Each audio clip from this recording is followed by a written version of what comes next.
At 0312 local time, a formation of Ukrainian FP-1 long-range strike, UAVs crossed the border at extremely low altitude. Flying only a few hundred feet above the ground, they followed river valleys, forests, and railway corridors toward one of Russia's largest military logistics hubs. The warehouse complex contained thousands of tons of ammunition, fuel, spare parts, and equipment, supporting operations across several fronts. To Russian air defense crews, the incoming contacts appeared to be another small drone formation that could be destroyed before reaching the facility. Then one FP-1 suddenly broke away. Instead of remaining low, it accelerated and climbed into open airspace, creating a radar signature that Russian sensors could not ignore. Operators immediately classified it as the primary threat. Within moments, 2 long-range interceptors launched and raced toward the climbing drone as nearby radars concentrated on the highly visible target, exactly as Ukrainian planners intended. While Russian defenses pursued the decoy, the main FP-1 strike package continued advancing at very low altitude. The drones used tree lines, industrial buildings, and warehouses to remain beneath radar coverage. Every second spent tracking the decoy allowed the real attack force to move closer to the logistics complex. Hundreds of kilometers away, Ukrainian operators watched the final telemetry disappear. Once the drones entered autonomous terminal mode, no further control was possible. The outcome would only become clear later through satellite imagery of the facility. The logistics hub was protected by advanced Russian air defense systems designed to destroy aircraft and cruise missiles at long range. Their radars could track dozens of contacts and guide interceptors traveling several times the speed of sound. However, against numerous inexpensive FP-1 drones approaching slowly, at low altitude, and from different directions, those advantages began to weaken. The climbing UAV had never been intended to reach the target. Its purpose was to expose radar positions, consume expensive missiles, and divert attention from the main formation. By the time Russian operators recognized the deception, the surviving FP-1s were already entering the final kilometers of their attack, run toward the vast warehouse complex. The drone climbing high into the night sky was never intended to survive. Its only mission was to force Russian air defenses into revealing themselves. The moment it appeared on radar, operators classified it as the most dangerous target in the sector.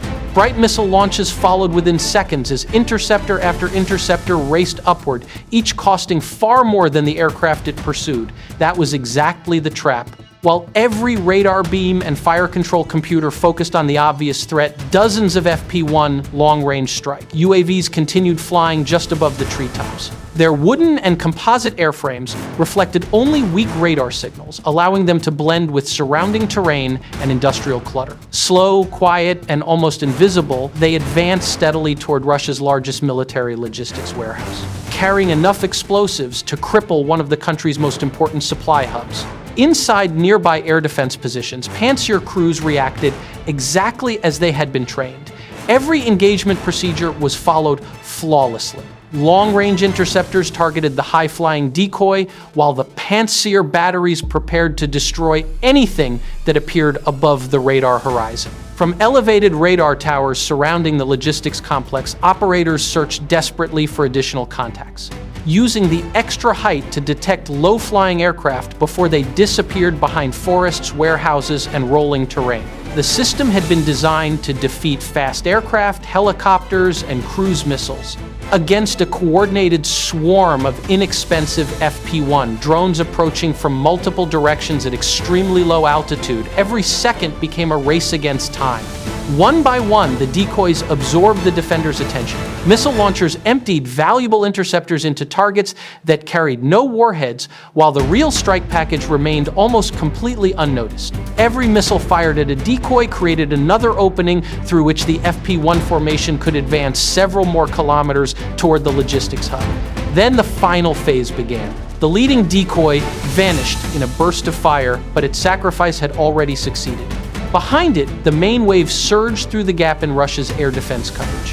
At the center flew the FP-1, the drone the operation had been designed to protect. Powered by a piston engine and carrying a heavy, high-explosive warhead, it continued toward the warehouse complex, storing ammunition, fuel, spare parts, and military equipment. Hundreds of kilometers away, Ukrainian operators received the final telemetry packets before the drone switched to autonomous terminal guidance. From that moment, nothing more could be controlled. The outcome would become clear only after sunrise, when satellite imagery revealed whether the logistics center had survived. While Russian air defense crews remained focused on the decoys, the FP-1 formation crossed the outer defensive ring at treetop height. Every second spent tracking false targets allowed the real strike package to move closer to the warehouses. The weakness was not in the missiles, but in the decision-making process. Russian batteries concentrated their radars and fire control systems on the most visible contacts, launching valuable interceptors against drones that posed no real threat. By the time operators recognized the deception, the low-flying FP-1S had already slipped beneath the radar horizon, using forests, railway embankments, and industrial buildings for cover. A gap had opened. The swarm immediately poured through it. This was the true advantage of a coordinated drone assault. Victory did not depend on a single aircraft penetrating Russian defenses. Instead, dozens of inexpensive FP-1 UAVs approached from different directions at different altitudes, forcing radar operators to divide their attention across hundreds of radar returns. Every interceptor launched against a decoy reduced the number of missiles available for the drones that actually carried explosive warheads. At the center of the formation flew the FP-1S, assigned to the primary objective. Ahead of them stretched one of Russia's largest logistics complexes, a vast network of warehouses, fuel depots, rail loading facilities, and storage buildings, supporting military operations across multiple fronts. Destroying the site would not simply eliminate supplies already stored inside. It would disrupt the movement of ammunition, spare parts, fuel, and equipment flowing toward Russian forces for days, possibly weeks. Yet the most dangerous defensive layer still remained. Unlike long-range missile batteries, the inner security ring reacted only after the drones appeared visually or at very short radar range. Mobile air defense vehicles, anti-aircraft guns, and electronic warfare units began searching frantically for the approaching FP-1S. Their engagement window had been reduced to only a matter of seconds. Every delayed detection meant another drone crossed into the terminal attack zone. The defenders now faced an impossible problem. High above the remaining decoys continued drawing radar attention and interceptor fire. Down low, dozens of FP-1 strike drones emerged almost simultaneously from different directions, blending into the darkness surrounding the warehouse complex. Instead of confronting one clearly defined attack axis, Russian crews suddenly faced multiple low-altitude threats arriving at nearly the same moment. Inside command vehicles surrounding the logistics hub operators watched their displays fill with scattered radar contacts. The first reports of unidentified drones approaching the warehouse district began arriving from observation posts. Sirens sounded across the complex as security forces rushed toward defensive positions. But by then, the FP-1 formation was already entering its final attack run. Months of repeated drone attacks had taught Russian defenders one important lesson.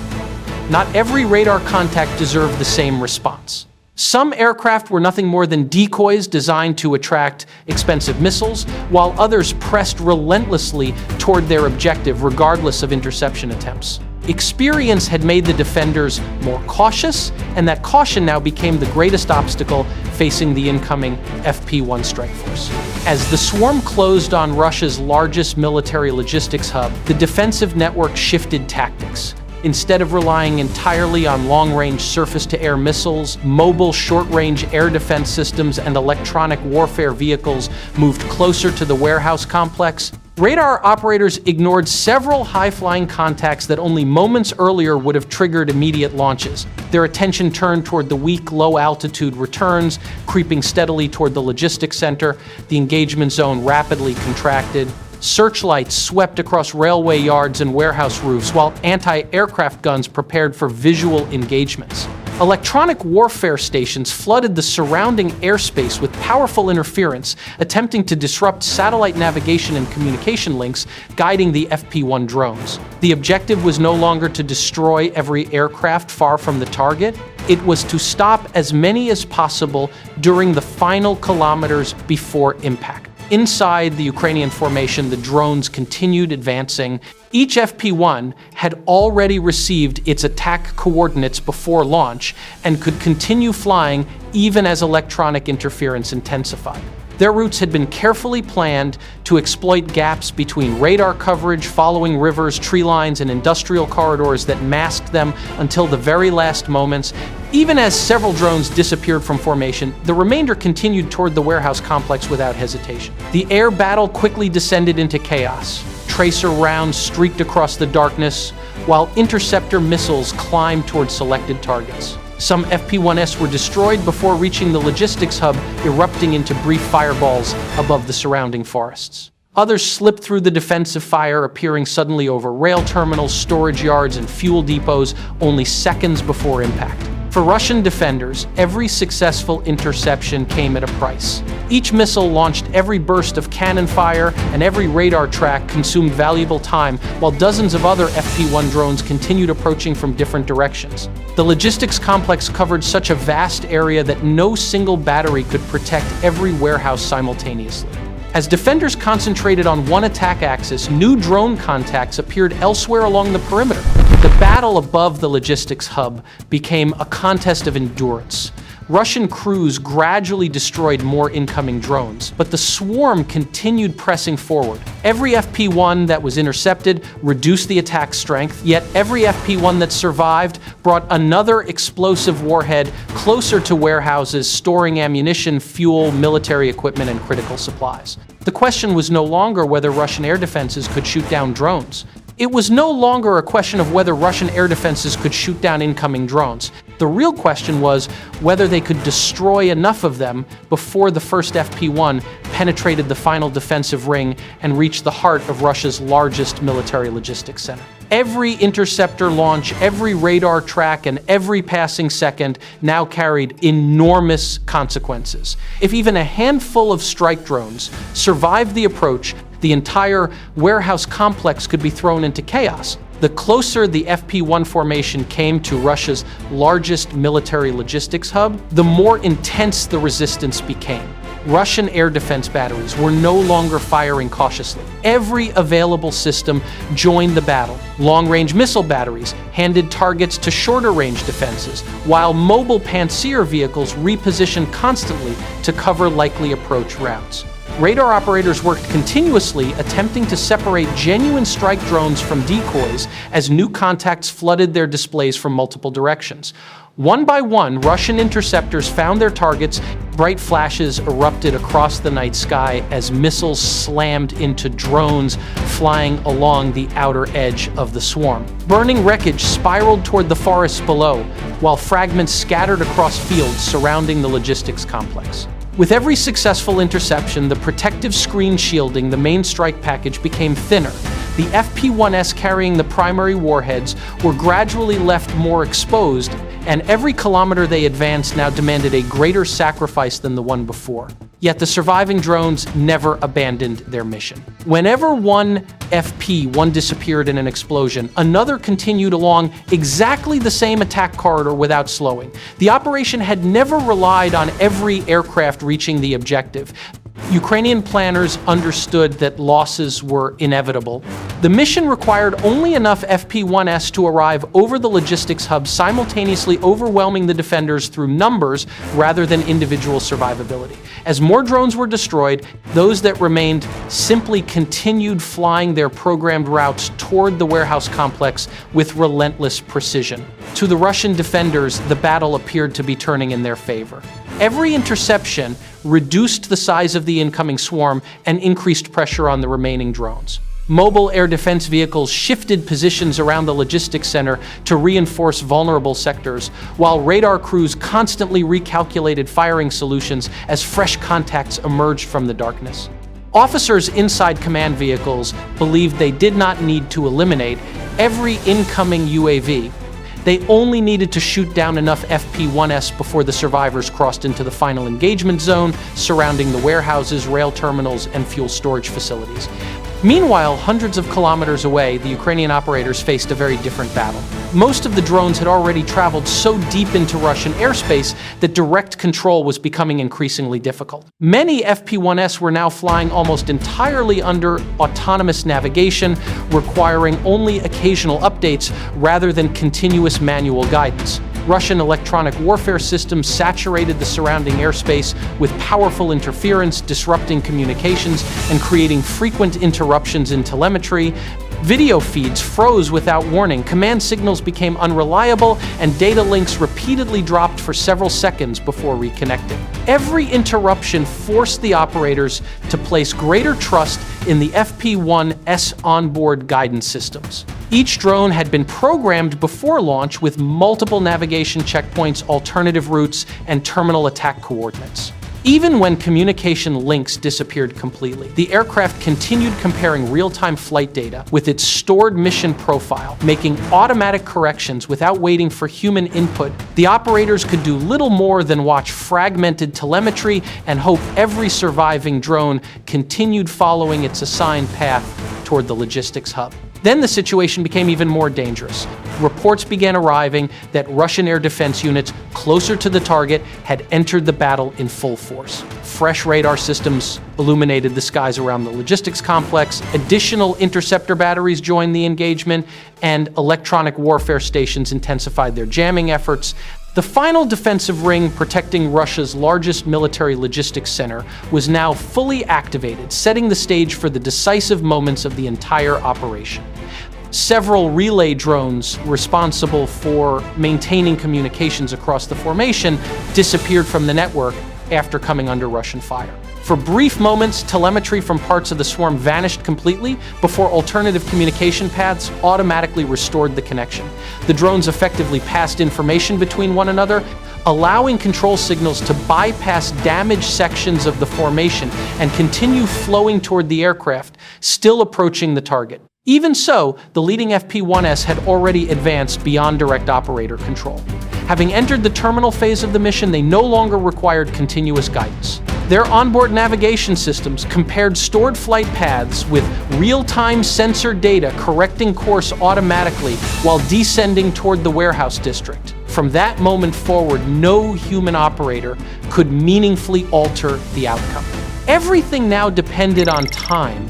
Russian air defenses continued shooting down incoming drones, but every successful interception came only seconds before the aircraft would have reached their assigned targets. Missile launches illuminated the night sky while anti-aircraft guns fired continuously around the logistics hub. At the same time, surviving FP-1s emerged from different directions around the sprawling complex, forcing defenders to divide their attention among multiple simultaneous threats. Ammunition depots, fuel storage facilities, railway loading platforms, maintenance workshops, and massive warehouse buildings all lay within the expanding attack zone. The race had entered its decisive final moments. Either Russian air defense crews would destroy enough FP-1 drones before they crossed into the warehouse complex, or the surviving strike aircraft would penetrate the final defensive ring and unleash the chain of explosions the entire operation had been designed to achieve. There was no longer any margin for error.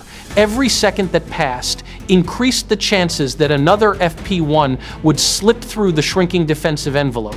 As the battle over the logistics hub intensified, the Ukrainian operation entered its final and most dangerous phase. The FP-1 strike drones no longer required protection from the decoy formations that had escorted them across hundreds of kilometers. Most had already reached the terminal approach to Russia's largest military logistics center.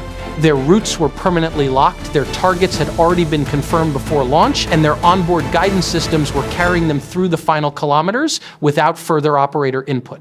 Every surviving drone was now committed to a single objective reach: the warehouses at any cost. Inside the Russian command network, the situation grew increasingly chaotic.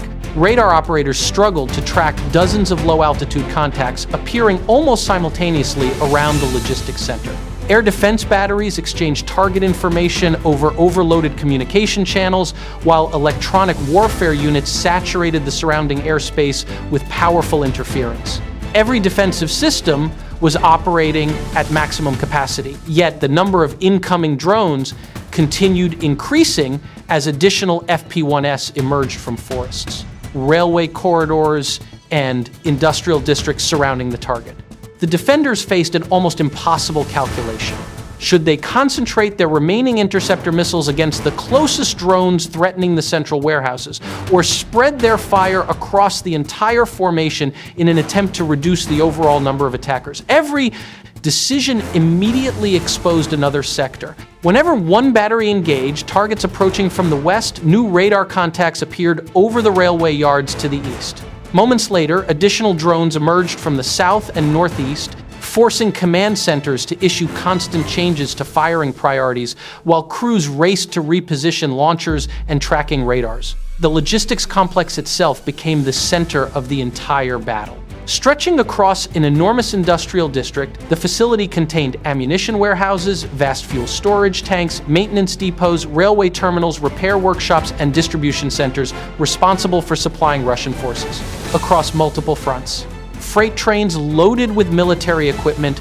stood beside long rows of storage buildings, while fuel tankers waited near loading platforms only a short distance from ammunition bunkers. Protecting every critical facility simultaneously was simply impossible. Air defense crews could only engage the threats they detected first, while other FP-1s continued slipping through the growing gaps in defensive coverage. Then the first drones entered the terminal attack zone. Flying only a few dozen meters above warehouse rooftops and rail lines, the FP-1s accelerated toward their assigned impact points. At such low altitude, Russian defenders had only moments left to react. Every interceptor launched now represented one final opportunity to stop the strike before the surviving drones reached the heart of Russia's largest military logistics hub. Flying only meters above warehouse roofs and railway sidings, the FP-1s accelerated toward their assigned impact points. Their low-altitude approach left defenders with only seconds to respond. Anti-aircraft guns opened fire as tracer rounds crossed the darkness, but the engagement window had become dangerously short. Every missed burst allowed another drone to close the remaining distance. Inside the command vehicles surrounding the logistics hub, reports arrived almost simultaneously from multiple sectors. Unidentified drones had crossed the perimeter, additional contacts were approaching the fuel depot, more aircraft were descending toward the warehouse district. The situation was unfolding faster than operators could update their displays. By now, the outcome depended entirely on timing. If Russian air defenses could destroy the remaining FP-1 drones within the next few seconds, the logistics complex might survive with only limited damage. But if even a handful broke through the defensive fire, the explosions would not be confined to a single warehouse.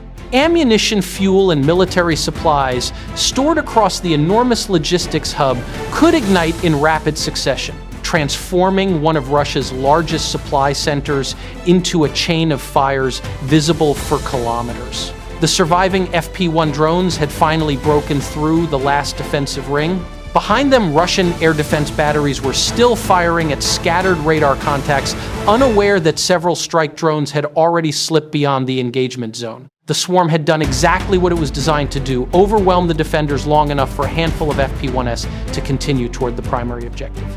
Ahead lay Russia's largest military logistics hub. The sprawling complex stretched across an enormous industrial district connected by rail lines, fuel depots, container yards, and massive warehouse buildings. Day and night, trains unloaded ammunition, armored vehicle components, spare parts, fuel, and supplies destined for Russian units fighting hundreds of kilometers away. Disrupting this facility would interrupt far more than a single shipment. It threatened the entire logistics network, feeding multiple frontline formations. As the remaining FP-1s approached, the target Russian electronic warfare systems unleashed their final defense. Powerful transmitters flooded the area with counterfeit satellite navigation signals, attempting to mislead the incoming drones into drifting away from the warehouse district. False coordinates appeared across the navigation spectrum, creating the illusion that the aircraft had already deviated from their programmed routes. Under normal circumstances, such spoofing could send an unmanned aircraft miles away from its intended objective. The FP-1s ignored the deception.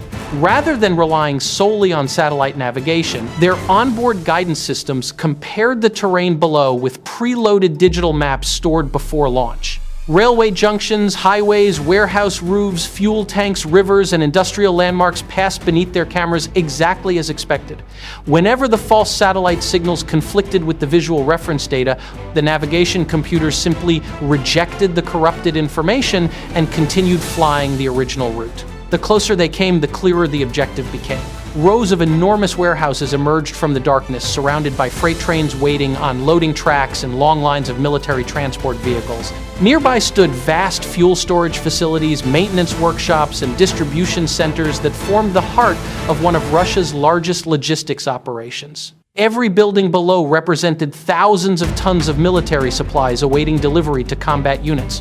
Inside the command center, alarm reports arrived one after another. Multiple unidentified drones had bypassed the outer defenses. Electronic warfare had failed to divert them. Visual observers confirmed aircraft approaching directly over the rail terminals. The final engagement window had almost disappeared. Flying only a few dozen meters above the warehouse roofs, the FP-1s accelerated into their terminal attack profiles. At that altitude, radar warning provided almost no advantage. Even if operators detected the drones immediately, there were only seconds left to react. Anti-aircraft guns opened fire while interceptor missiles attempted last-minute engagements, but the surviving FP-1s continued pressing toward their assigned targets. Now, the outcome depended on only a handful of drones. If they reached the logistics hub, the explosions would ignite ammunition depots, fuel reserves, and warehouse buildings at the center of Russia's largest military supply complex. Months of planning, hundreds of decoy drones, and an entire night of relentless air battle had been orchestrated for this single moment, the final seconds before impact. For years, this logistics complex had served as one of the most important supply centers supporting Russian military operations. Every day, freight trains arrived carrying ammunition, fuel, spare parts, engineering equipment, and thousands of tons of military cargo before dispatching them toward multiple front lines. Few facilities in Russia handled such a concentration of supplies. Disrupting it would create delays far beyond the destruction of a single warehouse. The surviving FP-1 continued descending. The enormous logistics hub expanded rapidly in its forward camera. Long warehouse roofs stretched across the industrial district, intersected by rail sidings packed with freight cars and fuel tankers. Container yards, maintenance buildings, and storage depots filled the landscape beneath the drone. Each structure represented another critical link in Russia's military supply chain. The final seconds passed without hesitation. The FP-1 required no further commands. Its autonomous guidance system had already confirmed the designated impact point. Flying only meters above the warehouse roofs, the drone accelerated into its terminal dive. The massive logistics building filled the entire camera view as ventilation systems, loading bays, and steel roofing rushed upward at increasing speed. There was no attempt to pull away, no second pass, no opportunity for the defenders to recover. The image disappeared into the roofline. Then came the explosion. A powerful blast ripped through the warehouse, tearing open the steel structure before secondary detonations erupted from ammunition and stored military supplies inside. Flames spread rapidly across neighboring storage areas as fuel ignited and debris blasted across the surrounding rail yards. Thick columns of black smoke climbed high above the logistics complex, visible for kilometers across the night sky. Within moments, additional explosions echoed through the facility. Stored ammunition began detonating in succession while fires spread from one warehouse to the next. Freight cars, loaded with military cargo, stood trapped beside burning buildings, and emergency response teams rushed toward a logistics hub that had become an inferno. What had begun as a carefully coordinated FP-1 drone strike had now disrupted one of Russia's largest military logistics centers, threatening the flow of ammunition, fuel, and equipment destined for forces across multiple fronts.